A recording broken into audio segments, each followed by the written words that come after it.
Life as a college student can be quite daunting. With the pressures of the real world awaiting, there is so much to do in order to land that first job, and all of that preparation can cause plenty of stress. As a college student, it's hard to think of something that doesn't stress you out. Paying tuition is a big one I think most people think about. Some things people don't think about is paying for books, because a lot of scholarships don't cover those. Trying to keep up with classes, especially getting past your sophomore year when you're not in gen eds anymore, having to create your own schedules. Living on your own in general is pretty rough the first couple years. At Clarion University of Pennsylvania, Dr. Joseph Croskey, an academic counselor, has implemented a practical method to reduce the stress of college students, and that is through meditation. For my dissertation research, I wanted to understand how mindfulness and meditation workshop would impact students. And so I found a certified KORU instructor, Kathleen Elwood, and she was able to offer the KORU program to the students here at Clarion University. I sought out students by putting out advertisers, flyers, and Facebook posts and those kinds of things. And I got a group of students to participate in the workshop.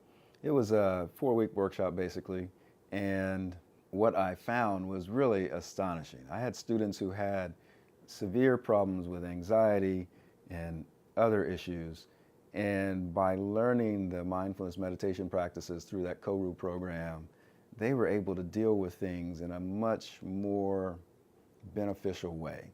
It has a lot of benefits that I think a lot of people don't think about, where it'll help lower your heart rate, it lowers your blood pressure. If you don't get the chance to go outside and exercise so much, it's a good way to just kind of calm your brain in ways that exercises do, like releasing dopamine. Meditation will do that if you do certain exercises. Yeah, I got really curious about meditation. I was sitting in my first doctoral class and they said, "What do you want to research?"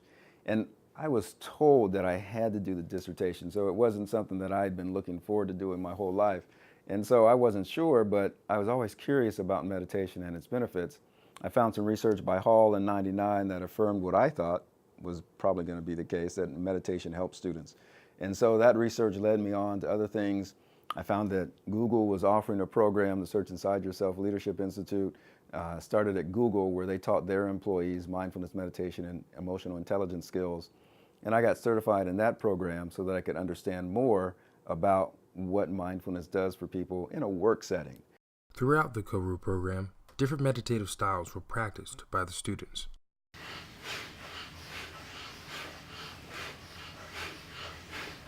In through your nose, out of your nose, not in your mouth at all. Pick up the pace. Let's go faster. Come on, we can do it.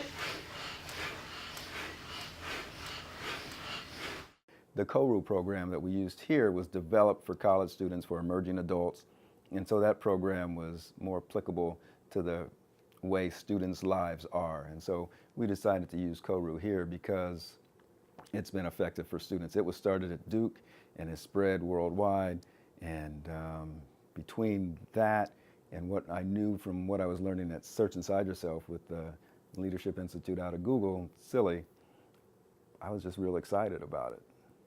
Even though meditation is an ancient practice used today, people are still unaware about its benefits. I didn't know a lot about it. I always thought that it was something that you kind of had to take classes on, like professional classes, like yoga classes kind of would blend together. I didn't really think of meditation being separate from something like that, something just not physical, just purely in your mind. So I think I had a very stereotypical view of the Buddha kind of with the meditation rocks, and not something that most people would be able to fit into their daily lives. Many people find challenges being with themselves in a quiet space with nothing to do. The aspect of doing nothing can drive some students crazy.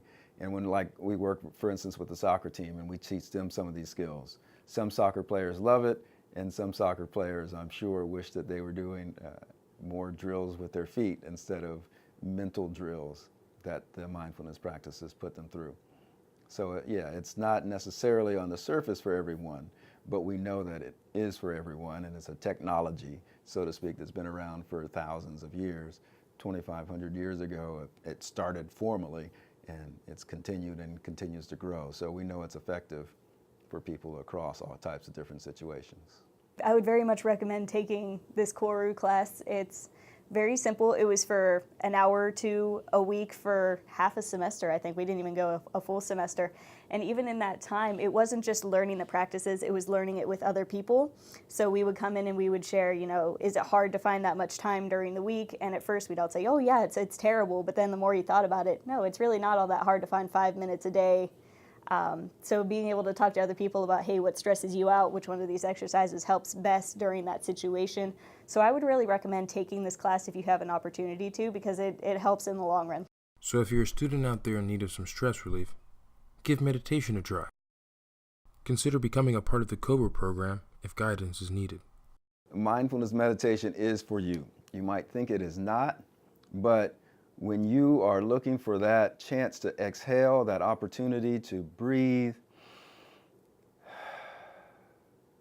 mindfulness meditation offers you that ability to find that space, that ability to exhale, that ability to be in the moment and accept the moment, whatever it is.